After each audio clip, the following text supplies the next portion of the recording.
Voltamos aqui com os analistas. Hoje recebemos Luiz Antônio Pedrosa, advogado e militante dos direitos humanos de uma forma generalizada. Conversamos sobre Alcântara e o aluguel. Eu acho que até agora eu não sei outro nome para dizer da base de Alcântara. Ninguém diz nada direito. É porque eles também não sabem, será, Pedrosa? Pouca gente sabe. Será que o presidente tem algum domínio do que pode ser feito ali de bom para o Brasil?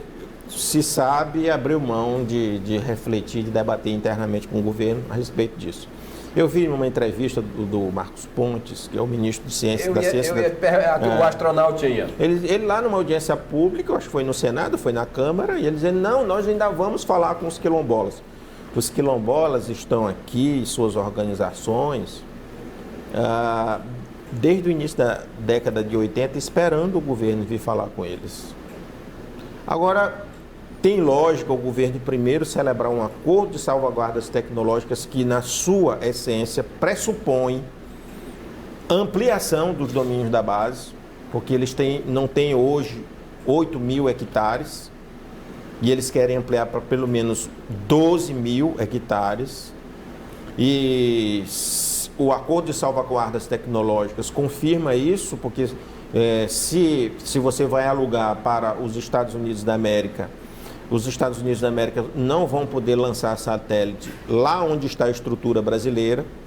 Os Estados Unidos, eles querem preservar a sua tecnologia, então é claro que eles vão criar um outro lugar, eles vão precisar de um outro lugar muito mais controlado do ponto de vista da segurança, de quem entra, de quem sai.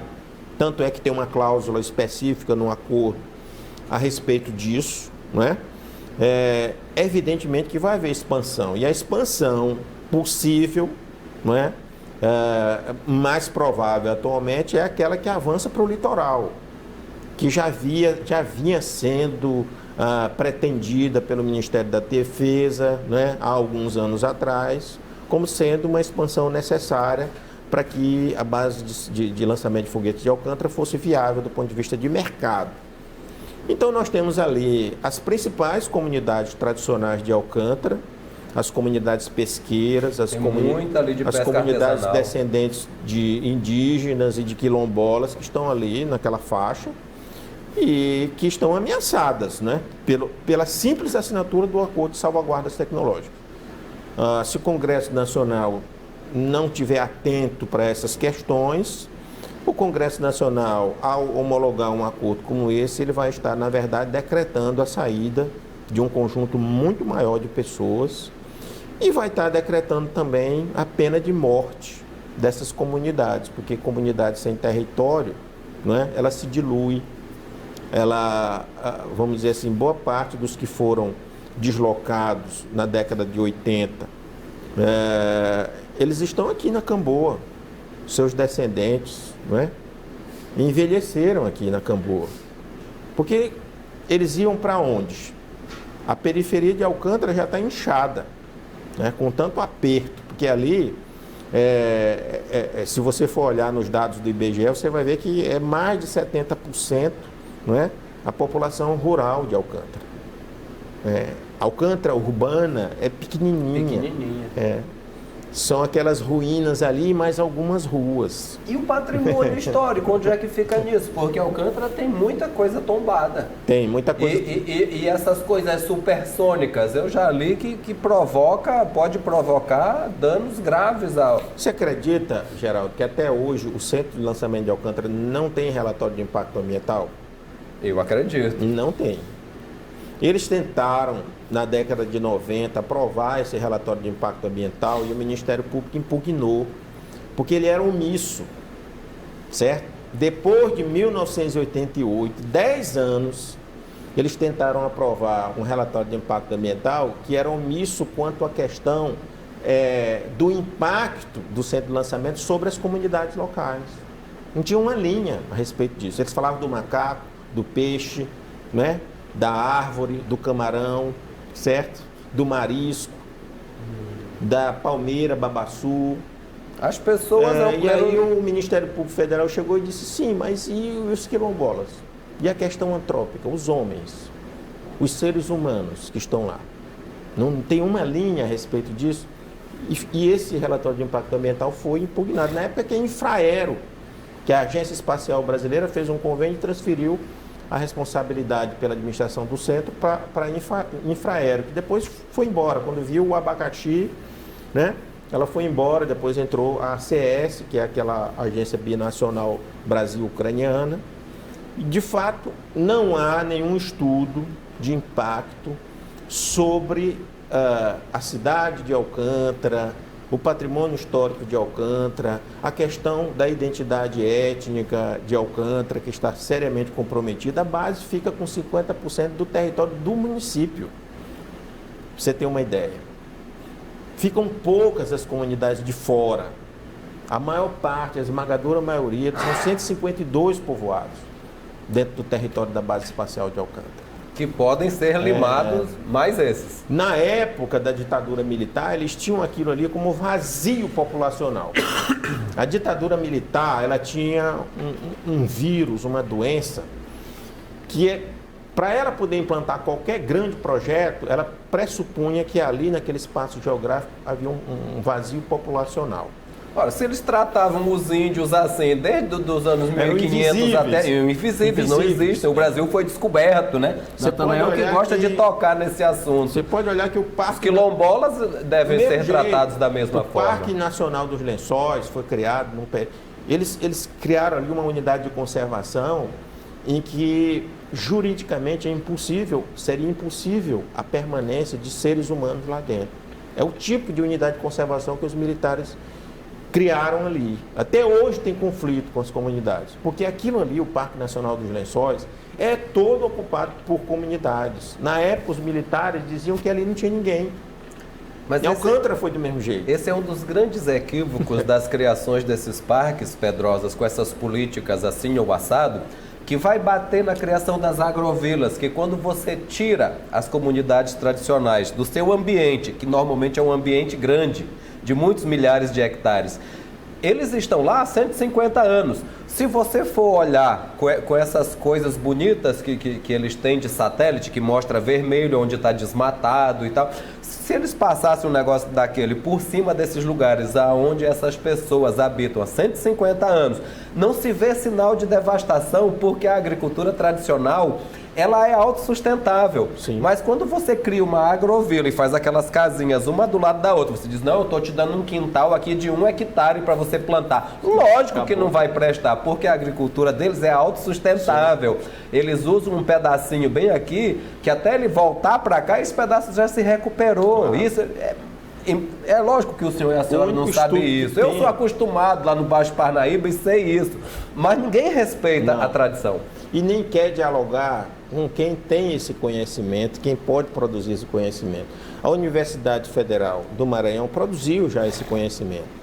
Existem os pesquisadores, né, que já produziram várias teses, dissertações, estudos, relatórios técnicos. O professor Alfredo Wagner, ele fez o relatório talvez o mais extenso e o mais detalhado a respeito do território étnico de Alcântara. Esse relatório fundamenta uma ação civil pública que o Ministério Público ajuizou contra a União Federal, obrigando a União Federal a titular esses territórios quilombolas ali dentro. Então a situação está sub júdice, apesar de tudo que se fala, né, o governo Bolsonaro termina desrespeitando o próprio poder judiciário. Porque a primeira providência que ele deveria tomar antes de assinar um acordo como esse, antes de resolver a ordem jurídica, era desembaraçar isso juridicamente. Você acredita que desses 62 mil hectares que foram desapropriados, né, no início da década de 80, até 1991, quando saiu o segundo decreto do governo federal desapropriando, aumentando de 52 mil para 62 mil hectares, né, até hoje as ações de desapropriação ainda estão tramitando. Até hoje tem gente que não recebeu indenização. Até hoje tem imbróglios jurídicos insuperáveis com questão de inventários, de herdeiros ausentes, né? Então, isso tudo está tramitando ainda na Justiça Federal. O centro de lançamento de Alcântara, na verdade, funciona na clandestinidade. Como quase tudo no país. De forma precária, né? Ele não se consolidou juridicamente, né? Ele não é uma posse jurídica consolidada, porque ele vive sob pendências jurídicas, não é? E aí até a questão ambiental, juridicamente também, ele se confronta com a legislação ambiental, porque ele não tem um relatório de impacto ambiental. E o que está sendo feito, Pedrosa, juridicamente até, para corrigir essas falhas e nortear esse futuro? As ações judiciais estão em curso. Recentemente nós tivemos uma reunião para discutir estratégia jurídica com representações da comunidade, das instituições do sistema de justiça local que estão acompanhando, né? Ministério Público, Defensoria Pública da União. Os processos... Já chegou ao Supremo? Não, esses processos ainda estão tramitando aqui. Ainda estão na primeira entrância. Ainda estão na primeira entrância. Então, ainda tem muita água para rolar debaixo dessa ponte. Quando eu vejo o Marcos Pontes dizer que vai dialogar com a comunidade, né, eu fico com vontade de rir, porque isso era para ter sido feito desde o início da década de 80. Né? E quanto mais eles demoram, mais difícil fica desenrolar esse novelo. Né? Porque nem os Estados Unidos da América não sabem, com certeza assinaram esse acordo de salvaguardas tecnológicas, desconhecendo que ao lado do território que eles pretendem, não é, existem conflitos fundiários. Será que eles se importam com isso também, Natanael? Vamos convidar a Pedrosa para a gente continuar esse debate daqui a mais uns 30 dias, Pedrosa. A gente podia até convidar o professor Alfredo para vir também. Estava recentemente aqui, é um cara excelente para vocês também. Vamos medir então, mas para não sair da tradição, né? Vamos suavizar um pouco o programa brincando de bloqueia ou compartilha.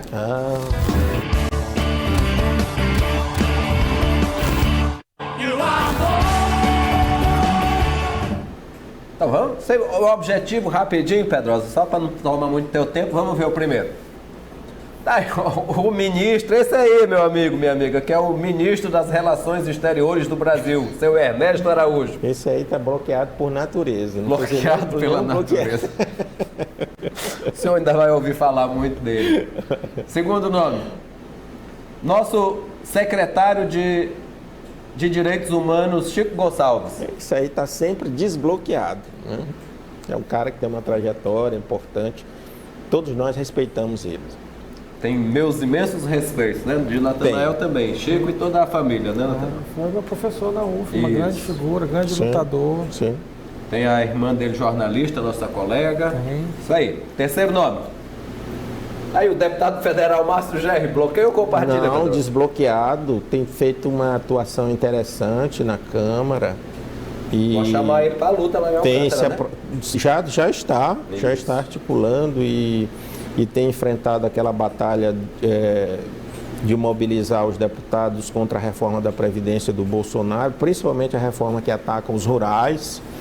Então, eu considero como dos deputados recentemente eleitos, dos mais ativos, se não o mais ativo. Ótimo. Último nome? Quem tem aí? Aí a ministra de um bocado de coisa, inclusive direitos humanos, Damares Alves. Ela não tem afinidade nenhuma com a luta de direitos humanos, né? Ela era uma religiosa e está tendo todo tipo de dificuldade exatamente por essa incompatibilidade, né? Então é outra pessoa, a exemplo do Ernesto Araújo, né? Que já está bloqueada por sua própria natureza, não é nem precisa de fazer muito esforço. Vai ser uma gestão difícil, eu acredito. Enquanto nós com o Jairzinho aqui conversamos debaixo do pé de cajueiro, né, Natanael? Ela conversa mal com as goiabeiras, né? Mas vamos deixar isso para a próxima oportunidade. Pedrosa, goiabeira alucinógena, não é possível, né? Uma goiabeira complicada. Obrigado, Pedrosa. Obrigado a vocês, sempre vou estar à disposição. Valeu. Isso aí. E eu tô de volta, Natanael. Vai ter que me aguentar. Vamos, né? Ainda bem, né? Um grande abraço ao senhor e à senhora. É um grande prazer estar aqui tentando fazer o nosso trabalho, ajudando a fazer o nosso trabalho em prol da nossa comunidade, sempre tentando crescer, nós e o Brasil. Até amanhã.